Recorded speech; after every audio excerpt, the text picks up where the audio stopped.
மேற்கு தொடர்ச்சி மலைப்பகுதியில் பெய்து வரும் கனமழையால் மணிமுத்தாறு அருவியில் கடும் வெள்ளப்பெருக்கு ஏற்பட்டுள்ளது. இதன் காரணமாக அருவியில் சுற்றுலா பயணிகள் குளிப்பதற்கு 7வது நாளாக தடை தொடர்கிறது. கூடுதல் விவரங்களோடு செய்தியாளர் குருசரண் இணைப்பில் இருக்கிறார். குருசரண், வணக்கம். கூடுதல் விவரம் என்ன?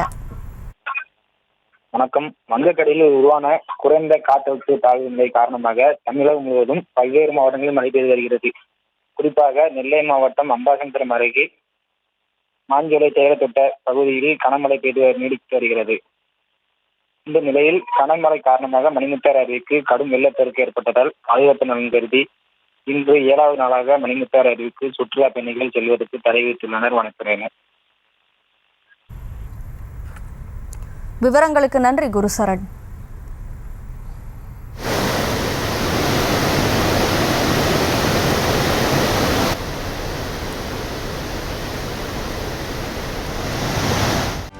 செய்திகளை உடனுக்குடனும் துல்லியமாகவும் தெரிந்து கொள்ள சப்ஸ்கிரைப் பண்ணுங்க.